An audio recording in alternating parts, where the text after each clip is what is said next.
Okay, so here we have another basic trig equation. We have to solve sine theta plus cos theta equals 0 for theta between minus 360 and 360. Now, at first sight, this is sort of deeply terrifying because it has two different trig functions in it, sine theta and cos theta. But there is a standard trick.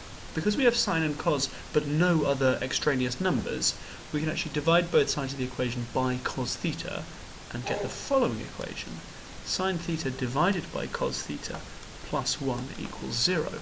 And that's actually tan theta plus 1 is 0, or equivalently, tan theta equals negative 1. Same range, minus 360, less than theta, less than 360 degrees. So, now we're in good shape. We need to find tan inverse of minus a half. Your calculator will tell you that that is, theta equals 45 degrees if you don't know it. So theta equals, negative 45 is one solution to the equation. And now we need to hunt down the others. So if you're a person who likes to think about the unit circle, then how do you think about tan on the unit circle? Well, what you do is you imagine your point tracking around the unit circle, and then tan of that point isn't the x or the y coordinate. It's a little bit more complicated.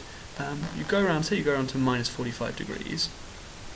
What you do is you join that point to the origin with a line, and you see where that line cuts the green tangent here at 1, 0. That's why tangent is called tan. So the fact that we get one solution of minus 45 shows that if you go back by 45 degrees, you get this blue point here, join it to the origin, extend the line, see where it hits the tan function, the tangent, and the y coordinate here is minus 1. The y coordinate is the tangent. Okay, are there any other points on the circle with this property? Well, yes, actually. So if you go round by an extra half turn, by 180 degrees, to this point, let me put that in turquoise, if you join the turquoise point to the origin and extend, it'll hit the green line, the green tangent, in exactly the same place. So that gives you the rule that to get from one tan answer to another, you just add 180 degrees. So you get or theta equals 135.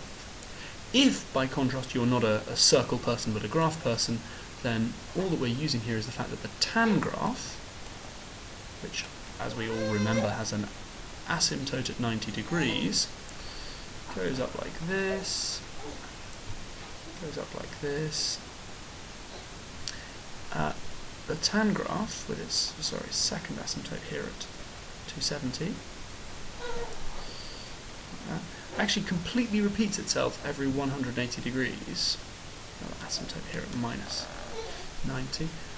So we were told about minus 45 degrees, which is maybe about here, and you can get to other points on the same tan value just by adding 180. Now, so we found the two principal solutions, and now our job is to hunt down all the solutions in this extended range. The range here is bigger than in previous questions, 2 full turns. So the way you do this is you can add or subtract 360, that's a full turn, from either solution.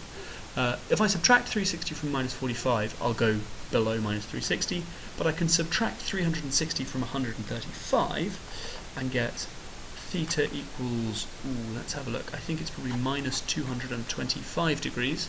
It's another solution. Now I've got 3 solutions. I can also add 360 to either of these. If I add 360 to 135, I'll go out the top of the range. But if I add 360 to minus 45, I get theta equals 315 is another solution. So those are my 4 solutions. Theta equals minus 225, minus 45, 135, or 315. And we'd expect 4 solutions because we expect 2 solutions per full turn, and the range here consists of 2 full turns.